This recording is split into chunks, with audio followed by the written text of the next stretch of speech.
lost my dad at the beginning of March. Stepmom still hasn't forgiven me for that one.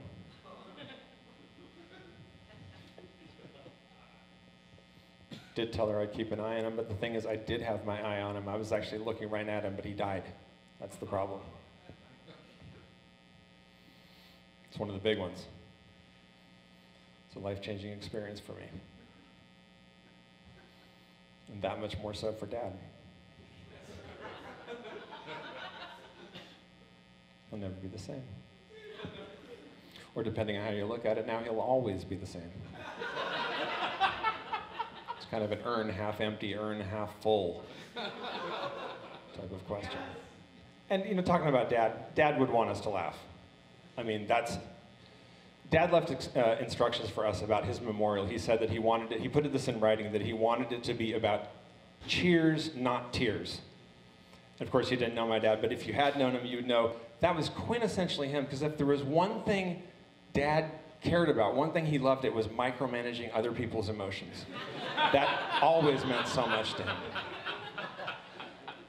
And I felt like we wanted to honor him. I actually did that joke at his memorial in front of about 150 Traegers. And it killed at the funeral.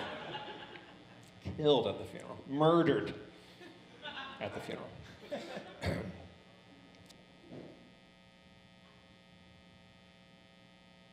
Started seeing a therapist just before Dad died.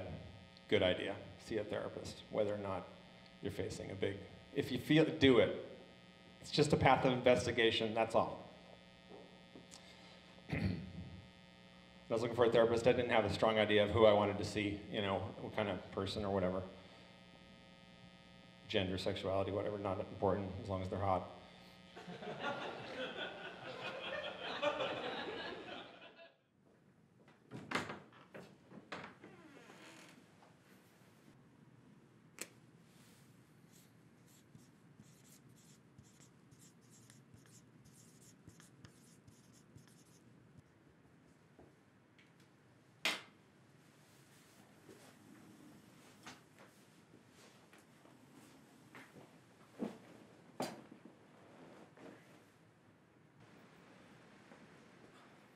All right, come on in.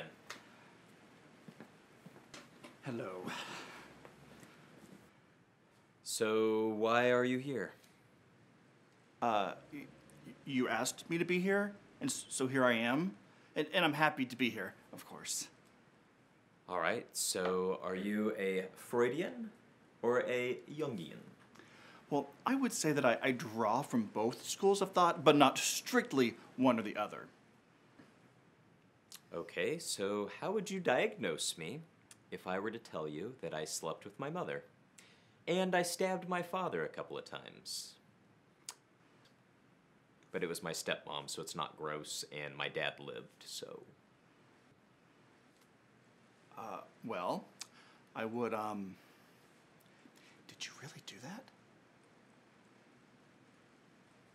Okay, I would begin some sessions to try and get to the root of your problems and get you some help.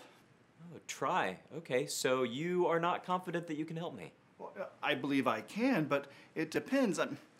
Do you want to be helped? Get out. Well, if I...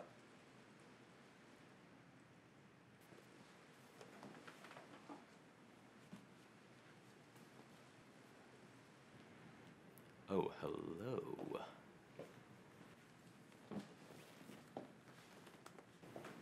So, tell me, how can you help me? First, I would like to get acquainted and see what I can do to help you. Yes, what do you say we get acquainted over drinks tonight? I think that'd be inappropriate. Oh, you are naughty. I am completely fine with inappropriate. What I mean is, I think a relationship should be strictly professional. Yes, relationship. I like that. I didn't catch your name. What was it? Yeah, I think I'm gonna go. But wait, the job's yours. You can keep it.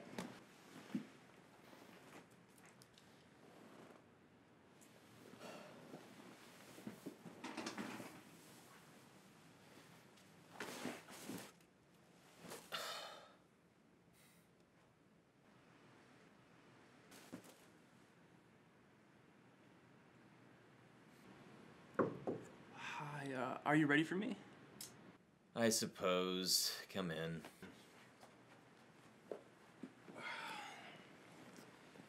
Long day? What's the point? She was perfect. She walked out the door. I see. What makes her perfect? Well, she was beautiful. I see. So you want something to distract yourself rather than face your own problems.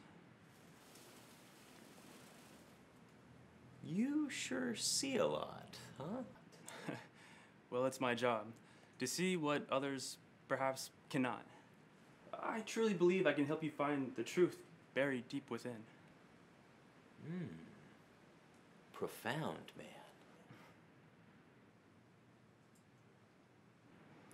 Would you like to continue this over drinks?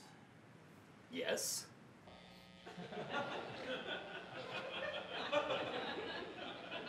You're seeing the therapist, right? So, I don't know, it made sense to me. As far as like cultural, ethnic orientation, not an issue because I live in Southeast Portland, so 10 out of 10 therapists are white Buddhists. That's just what you get if you want therapy. Good people, white Buddhists. My therapist is awesome, yeah, he's a good guy. He asked me when we first got acquainted if I had a belief system, spiritual practice of some kind, and I told him that I didn't, but that throughout I had a lot of experiences with, very important transformative experiences with psychedelic drugs throughout my teens, 20s, 30s, and 40s. And very, transformative experiences. Not partying, I'm talking about exploration, right? 5 dried grams, psilocybin mushrooms, silent darkness, sleep mask on, earplugs in. Maybe smoke the salvia, so you don't find yourself just playing on the shaman's drum, right? Instead you actually put your head through the drum. So you're not like looking at the spaceship, oh, pretty spaceship. We're not even on the spaceship, you're actually in the wall of the ship itself, buried in the fudge, that kind of information clay, that wet kind of information, and you're in there breathing in this solid state cheesecake wheel turning inside you, and you go, this must be drowning, this has to be death, right? It's gotta be. You can't breathe something that's solid, but then you realize, I'm the butter. I am the butter, right? You're the butter. Between us is the butter. Like the butter goes in all directions forever, right? How does that work? You try and wrap your head around that. And I don't mean you try to understand that. I mean you physically wrap your head around the idea, encasing it like in a sphere. And it's like a globe in a children's classroom maybe in the 50s, like a little globe, but it's actually got crops planted on the globe, like a head with cornrows of hair, little cabbages off into the distance, right?